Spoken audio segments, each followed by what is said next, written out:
हिंदी की बिंदी चैनल में आप सभी का स्वागत है। तो आज के इस वीडियो में हम चर्चा करने वाले हैं एमपी टेट की जो परीक्षा हुई थी 10 दिसंबर को, उसकी परीक्षा में किस प्रकार के प्रश्न आए हैं इस पे चर्चा कर रहे हैं।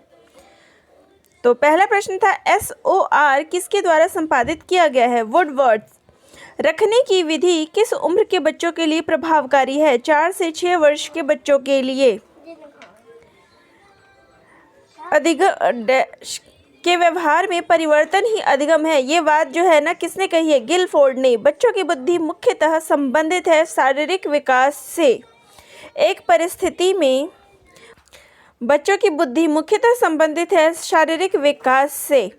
एक परिस्थिति में अर्जित ज्ञान का दूसरी परिस्थिति में उपयोग कहलाता है सीखने में स्थानांतरण। समस्या समाधान का प्रथम चरण है समस्या की पहचान।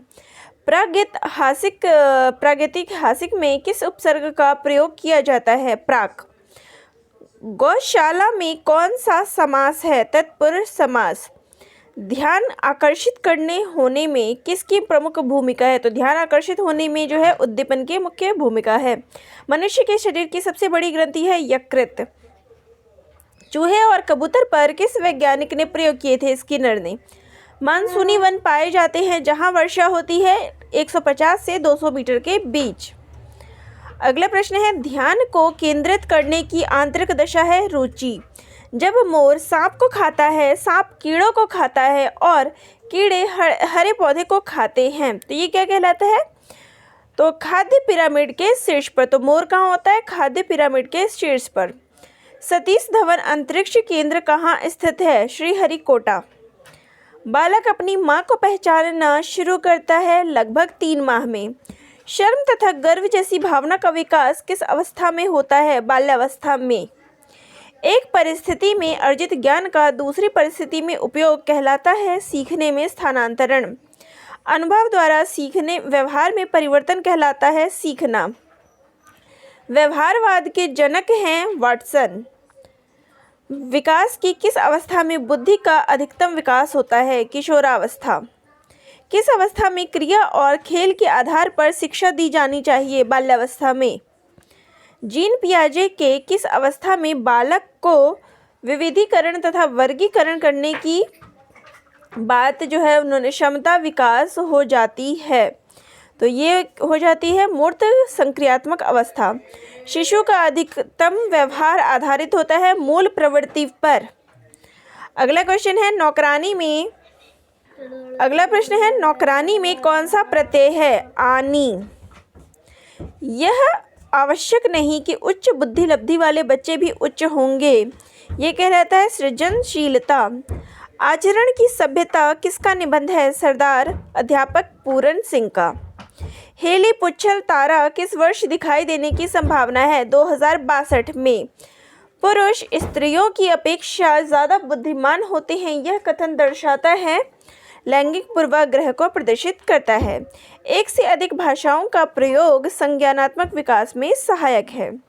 जो वाणी द्वारा व्यक्त न किया जा सके उसको कहा जाता है अनिर्वचनीय। अगला है कवितावली के रचनाकार हैं तुलसीदास। विनय पत्रिका की रचना किस भाषा में हुई है? ब्रज भाषा में। अध्ययन में कौन सा उपसर्ग है? अधि उपसर्ग। पेड़ से बंदर कूदा वाक्य में कौन सा कारक है? अपादान कारक।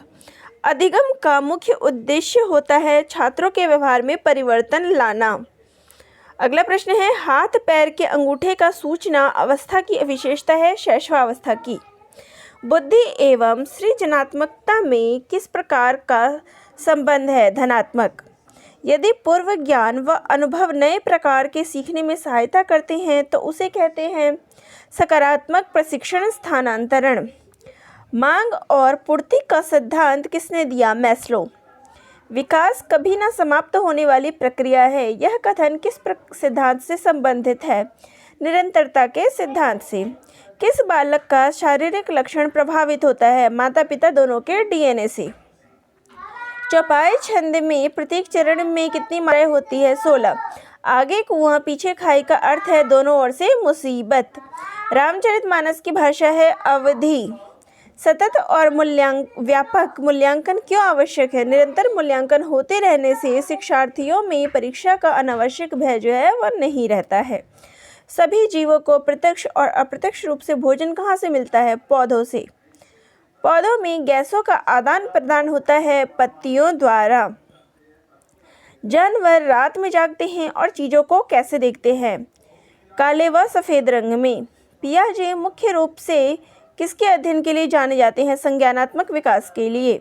विकास की किस अवस्था को काल तथा संवेगानात्मक विकास का अनोखा काल कहा जाता है? बाल्य अवस्था को। वन्य जीवन सुरक्षा अधिनियम कब पारित हुआ था? 1972 में। यदि शिक्षक कक्षा में एक छात्र को समस्यात्मक बालक के रूप में पाता है तो उसे बच्चे को परामर्श देना चाहिए। मुद्रिका तत्सम है मुद्रिका। मानव विकास है मात्रात्मक और गुणात्मक दोनों में। तो ये थे आज की परीक्षा में आए हुए प्रश्न। तो इसी प्रकार से जो है आपको हर शिफ्ट में जो भी प्रश्न आए हैं चैनल के माध्यम से बता दिया जाएगा, तो इसलिए चैनल से जुड़े रहिए। धन्यवाद।